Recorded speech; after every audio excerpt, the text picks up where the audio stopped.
ഇപ്പോൾ എല്ലാവരും ചോദിക്കുന്ന വേറൊരു മെയിനായിട്ടുള്ള ഇമ്പോർട്ടൻറ്റ് ചോദ്യമാണ്, പ്രോട്ടീൻ കൂടുതലാണോ ഞാൻ എടുക്കുന്നത്, ഞാൻ എടുക്കുന്ന പ്രോട്ടീൻ ഇനി എക്സസ് ആയി പോകുമോ? അപ്പോൾ പ്രോട്ടീൻ എക്സസ് ആവുന്നു, അല്ലെങ്കിൽ പ്രോട്ടീൻ എക്സസ് ആയിട്ട് ഹെൽത്ത് ഇഷ്യൂസ് ഉണ്ടാകുന്നു വേണ്ടി കുറേ ഈ പറഞ്ഞ പോലെ യൂട്യൂബിലും ഈ പറഞ്ഞ പോലെയുള്ള ചാനലുകളിലും ഉള്ള പോസ്റ്റുകളൊക്കെ കണ്ടിട്ട് ആൾക്കാർ ഭയങ്കരമായിട്ട് ഭയപ്പെടുന്നു.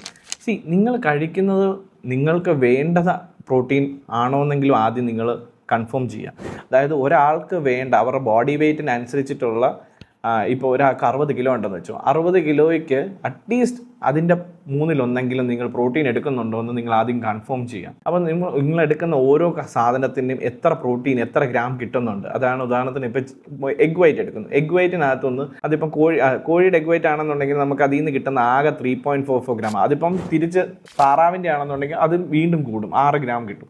അപ്പം ഓരോ സോഴ്സ് ചെയ്യുന്ന കണ്ടൻറ്റിനനുസരിച്ചിട്ടാണ് നമുക്ക് കിട്ടുന്ന പ്രോട്ടീൻ്റെ അളവ് നമുക്ക് കാൽക്കുലേറ്റ് ചെയ്യാൻ പറ്റത്തുള്ളൂ. അപ്പം ഈ പറഞ്ഞ പോലെ നിങ്ങൾ എത്ര കഴിക്കുന്നു എന്നുള്ളത് വെച്ചിട്ടാണ്.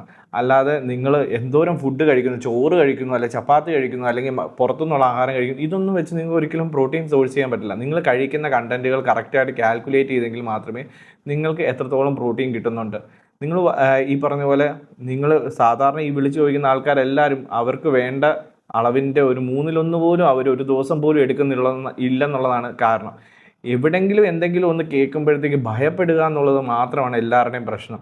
നിങ്ങൾക്ക് പക്ഷേ ഈ പറഞ്ഞ പോലെ പ്രോട്ടീൻ എന്തോ ഒരു ഭീകര വസ്തുവിനെ പോലെയോ അല്ലെങ്കിൽ ഒരു ഭയങ്കര എന്തോ വലിയ ആപത്തുണ്ടാക്കുന്ന സാധനമായിട്ടാണ് എല്ലാവരും ചിത്രീകരിക്കപ്പെടുന്നത്. പക്ഷേ പ്രോട്ടീൻ ആണ് ഒരു മനുഷ്യ ശരീരത്തിൽ ഏറ്റവും വേണ്ട സാധനം. കാർബോഹൈഡ്രേറ്റ് അല്ല വേണ്ടത്.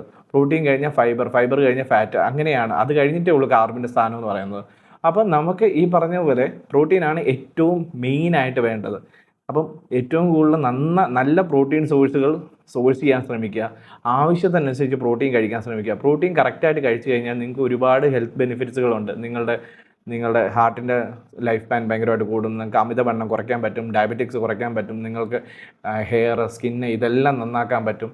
അപ്പം നന്നായിട്ടിരിക്കുക, നല്ല ആഹാരങ്ങൾ കഴിക്കുക. നിങ്ങൾക്ക് ഇതിനായിട്ട് എന്തെങ്കിലും റിലേറ്റഡ് ആയിട്ടുള്ള ടിപ്പുകൾ വേണം, അല്ലെങ്കിൽ നിങ്ങൾക്ക് ഇത് കറക്റ്റായിട്ട് എങ്ങനെ സോഴ്സ് ചെയ്യാൻ പറ്റണം, ഇതൊക്കെ എന്തെങ്കിലും അറിയണമെന്നുണ്ടെങ്കിൽ പ്ലീസ് കോൺടാക്ട് വിത്ത് അസ്. ഞങ്ങൾ നിങ്ങളെ കറക്റ്റായിട്ട് ഗൈഡ് ചെയ്യുന്നതായിരിക്കും. എല്ലാവരും ഹെൽത്തി ആയിട്ടിരിക്കുക, സേഫ് ആയിട്ടിരിക്കുക.